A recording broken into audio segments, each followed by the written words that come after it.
My father's retirement party was held at the community center downtown. Round tables with cream-colored tablecloths filled the room. Framed photos of him from his 40 years of teaching were arranged neatly on a side table. Chalk-stained hands, class photos, awards. There were warm smiles, polite laughter, and the soft clink of glassware against porcelain plates. On the surface, it was a celebration of a good man closing a noble chapter. But beneath that, it was the same stage, the same script, the same spotlight. I sat at a table near the back, nursing my second glass of lemonade. Emily, my younger sister, stood up front beside Dad, looking radiant in a tailored navy dress. She was helping manage the speeches, coordinating the toast, mingling effortlessly. People gravitated to her like planets around a sun. I watched the way Dad looked at her, so proud, so full of ease. He beamed when someone praised her. He introduced her as my baby the lawyer, like that title alone said everything he needed the world to know. He hadn't mentioned me once, not yet. That wasn't new. At birthdays, holidays, and especially around outsiders, Emily was the trophy daughter. Married young, two beautiful children, fast-tracked to partner at her law firm in Chicago. I was the quiet one, the one who lived somewhere in Oregon, the one who worked with people. Though no one quite understood what that meant, I didn't correct them anymore. Just after the dessert trays were brought out, someone handed my father a mic. The room quieted immediately. He looked around the crowd, cleared his throat, and smiled. "I want to thank everyone for being here tonight." He began, his voice strong. "And I want to take a moment to acknowledge someone very special to me." My shoulders straightened just a little. He turned to Emily. "My daughter Emily. She's accomplished so much. A respected lawyer, a wonderful mother, and a person who's built a real life. I couldn't be prouder." The room clapped. Some people nodded. I smiled, but it didn't reach my eyes. I wasn't angry. Not anymore. But I felt something shift inside me, subtle but undeniable. A quiet certainty. If this story was going to be told tonight, I deserved to speak too. So I stood up. "My name is Linda. I'm 47, the eldest of two daughters, and I live in a quiet town near the Oregon coast. I'm not married. I don't have children. I've never owned a minivan or thrown a backyard birthday party. I've spent most of my adult life working in mental health, first in public schools as a counselor, later as a community therapist, and more recently as a writer and speaker focused on emotional healing. But none of that ever made its way into family conversations. My sister Emily is 8 years younger than me. She was always the one with sharp elbows and sharp wit. She won spelling bees, joined student government, interned for a senator in college. She knew early on what she wanted: a stable, visible life. She married David, a real estate developer, and together they built a life that photographs well. Their holiday cards arrive every December. Matching sweaters, smiling kids' golden retrievers posed in front of fireplaces. Our parents adored her, especially our father.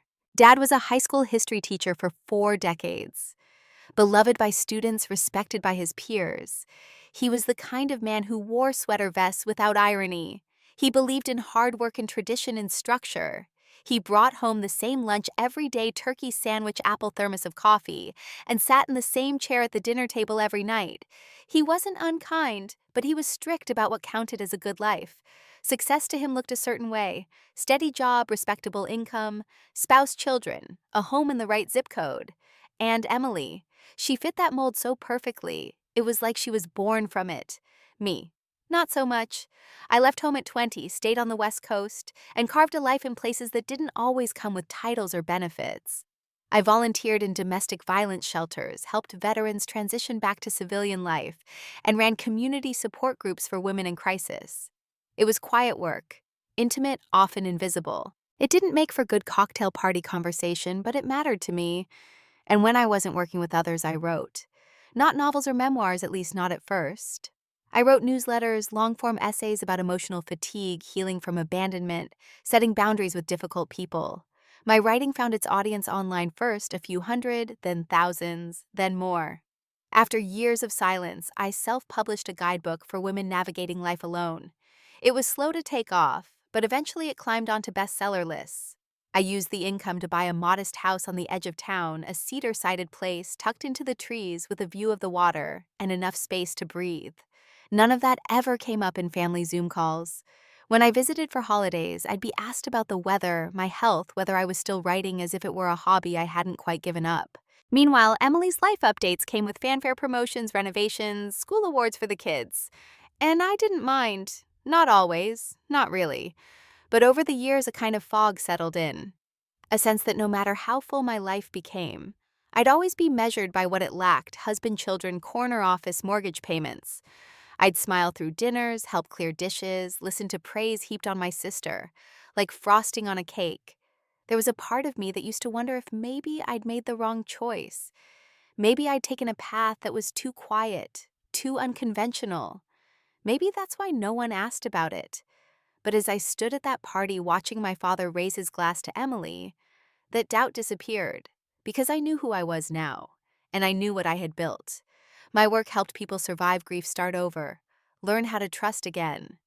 My writing gave a voice to thousands of women who had never felt seen, and I had done it all without needing to be in anyone's spotlight. I didn't envy Emily's life, but I was tired of pretending mine was something to apologize for. So when I stood up, it wasn't out of resentment, it wasn't revenge, it was just time. Time for someone in that room to finally hear my story. The mic was still in my father's hand when I stepped forward. He looked surprised to see me standing, but he extended it toward me with a polite smile, the kind people wear when they're not quite sure what's about to happen. I took it gently and turned to face the room.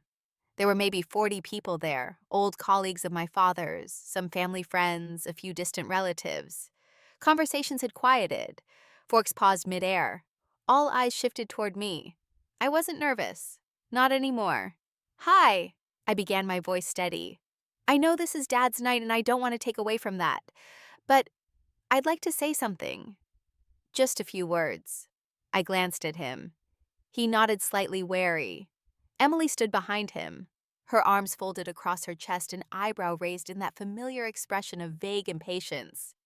"I'm Linda," I continued. "Most of you know that. I'm George's oldest daughter." A few people smiled politely. Someone in the back murmured, "Oh, right," as if they were placing me in the mental family tree. "I've lived in Oregon for the last 20 years, I said. I work in mental health and I write." That's usually the part people hear when they ask about me, and then the conversation moves on. There were a few chuckles, light unsure. I let that land for a moment. "I've never had a husband," I said. "I don't have children. I don't live in a big city or drive anything newer than 2015. But what I do have is something I built quietly and with purpose." I could see Emily's posture shift, just slightly, a tilt of the head, a flicker in the eyes. "I run a counseling collective that serves women coming out of abusive situations," I said. "We've helped over 500 women rebuild their lives. We provide group therapy, housing assistance, legal resources. It's small, and we don't advertise. But it works." Someone near the front leaned forward. I saw a man whisper something to his wife. "I also write," I said again. "Not just casually. I've published 2 books. The second one reached the top of the health and wellness category on Amazon last year. It's been translated into 3 languages." A hush settled deeper into the room. I don't usually share that, I said, because no one ever really asks. Not in this family. That wasn't said with bitterness, just truth. I let my eyes move across the room to faces that suddenly didn't look as confident in what they thought they knew. For years, I said I believed that my story didn't count because it didn't come with a title you could drop at a dinner party, because I wasn't someone you could brag about easily. I believed that maybe I had taken the wrong path. And maybe that's why I wasn't asked about it. Emily looked away. Dad kept his gaze fixed on me, his mouth neutral but unmoving. "But here's what I know now," I said. "Success doesn't always look like you expect. It doesn't always come with a wedding album or a promotion or a house in a good zip code." My voice softened. Sometimes success looks like sitting across from someone who thinks they're broken and helping them believe they're not. The room had grown very still. Even the kids off to the side playing with balloons had gone quiet. And sometimes I said success looks like building something so solid so quietly that by the time people notice it, it's already complete. I paused then. I wasn't in a hurry. I let the silence hold for a moment. I bought a house last year, I added casually. It's just outside Newport, tucked in by the trees, 3 bedrooms, wide porch view of the ocean. It's 800 square feet, paid for in full. There it was, the shift. I heard it in the subtle exhale from someone near the back. I saw it in the way a cousin blinked, rapidly recalibrating. I saw it in the line of Dad's mouth, which twitched just slightly at the corner. I didn't say it to impress anyone. I said it like a fact, because that's what it was. Emily's voice broke the quiet. "That's a lot of house for one person," she said, her tone light but edged. I smiled gently. "It's not too much when you've spent your life making space for others." A few people chuckled. Not mockingly, the kind of laugh that says, "I didn't expect that, but I respect it." Dad cleared his throat. "Why didn't you ever tell us?" He asked the question, cautious, not confrontational. "Because I said, meeting his eyes, you never really asked." The words weren't an accusation, they were just the answer. I saw something shift in his expression. Then not embarrassment, not even guilt exactly, more like recognition. And maybe that was the moment I'd been waiting for all these years. Not applause, not approval, just someone finally seeing the life I had quietly lived. No one spoke right away. A ripple of discomfort passed through the room like a breeze before a storm. Not hostile, just uneasy, as if they'd all just realized they'd been looking at a painting upside down. Dad looked at me as though trying to place this version of me in the same frame he'd been holding for decades. Emily crossed her arms and shifted her weight, clearly trying to decide whether to challenge me or let it pass. I didn't look away. I didn't fidget or smile to smooth the edges. I just stood there, holding the mic as naturally as if I'd done it every day. "I'm not sharing this to impress you," I said. "I'm sharing it because I've sat through dozens of gatherings like this one, where my life was either ignored or misunderstood. And maybe that was never intentional, but the effect is the same." I scanned the room again, but this time I looked directly at faces, at cousins who once asked when I was getting married, at old family friends who joked that I was off the grid, at a former teacher of mine who'd once told my dad I was too sensitive to make it far. I didn't speak in anger. That wasn't the point. I've spent years helping people navigate their stories. I continued. But I stopped telling my own because I got tired of having to explain it in terms other people would understand, especially people who only measure life in milestones they recognize. Emily shifted again, then spoke, her voice tight but still measured. "I don't think it's fair to say no one cared about your life, Linda. Just because people don't know every detail doesn't mean they weren't proud of you." I nodded. "That's fair," I said. "But ask yourself this: when was the last time someone in this room really asked me about it?" No answer came. "I'm not trying to take anything away from you," I said, turning slightly toward her. "You've built a beautiful life. You've worked hard for it, and it deserves to be celebrated. I just want to live in a world where my life, different as it may be, isn't invisible by default." Dad's shoulders had sunk slightly. Not from shame exactly, more like weariness, the sudden weight of realizing a mistake that had been made in tiny ways over many years. "I didn't know," he said softly. "I really didn't know." I offered a small smile. "That's okay. You do now." I handed back the mic and returned to my seat. The room remained quiet. A few people glanced around, unsure whether to applaud or resume eating. Eventually, someone cleared their throat. A fork clinked against a plate. The current of normalcy tried to reassert itself.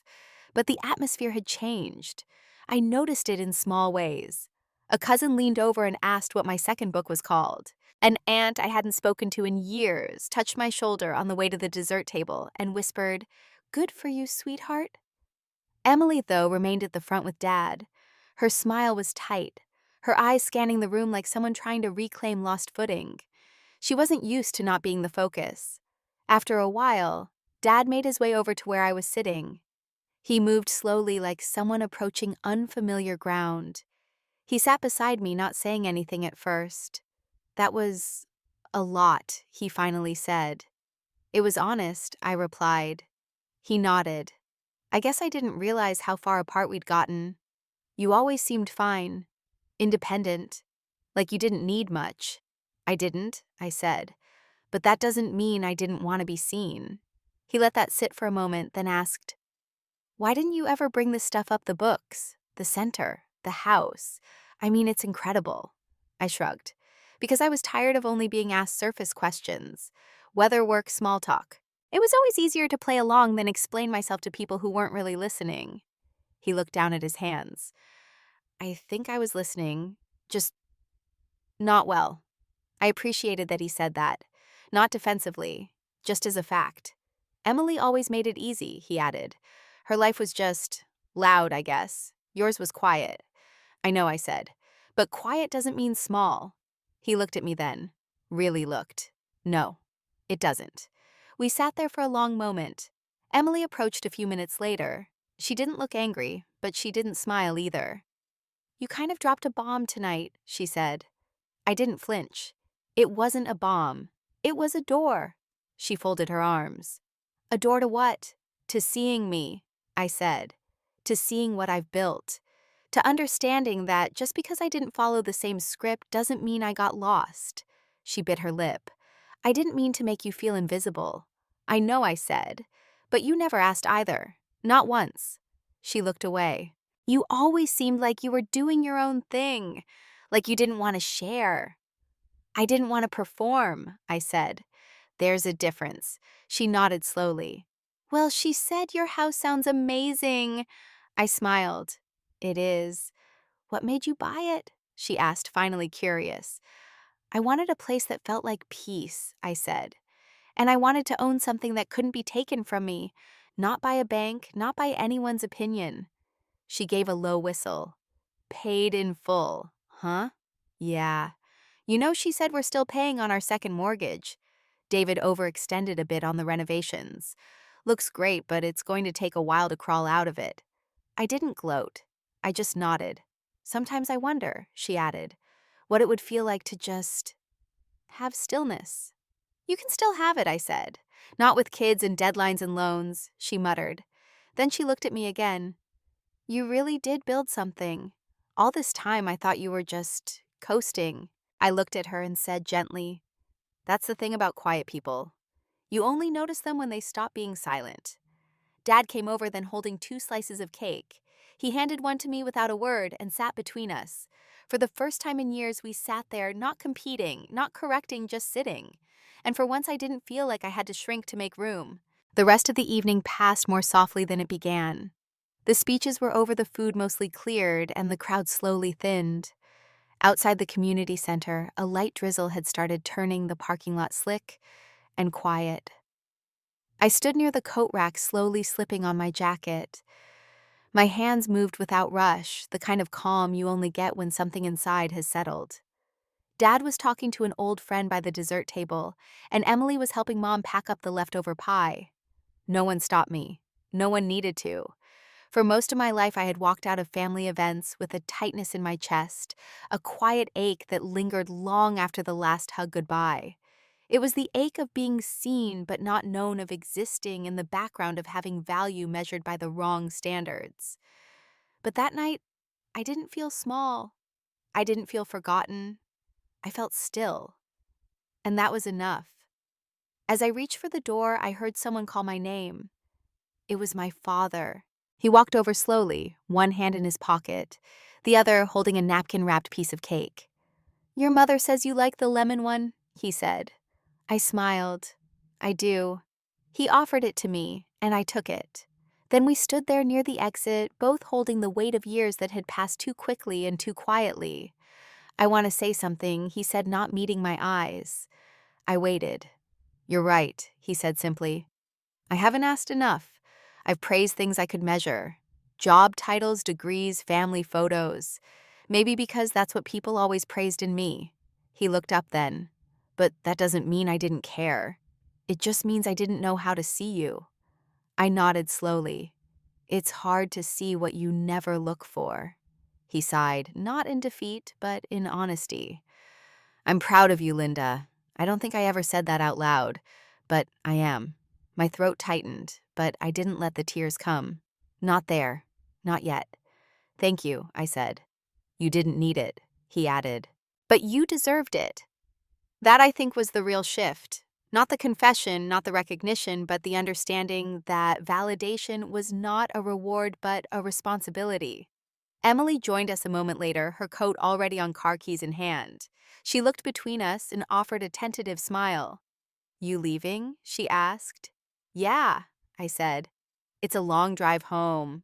She hesitated, then said, We're coming up to Oregon next month. The kids have a break. Maybe we could stop by. I was surprised. Not because she offered, but because she sounded sincere. Sure, I said. I've got a guest room. And a really great view. She smiled wider. I'd like that.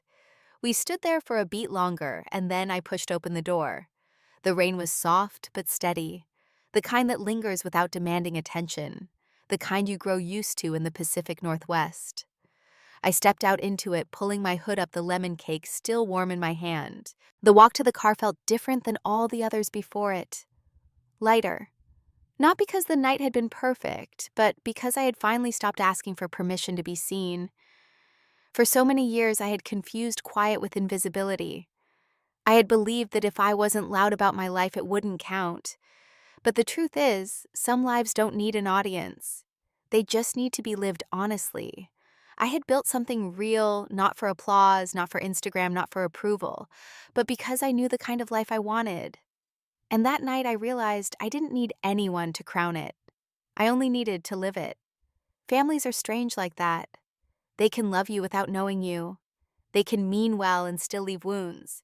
And sometimes healing doesn't come from confrontation or forgiveness. It comes from finally standing in your own truth without asking anyone to confirm it.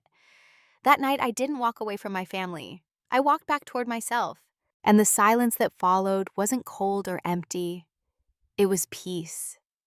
The kind that doesn't come from being celebrated, but from being centered in your own life at last.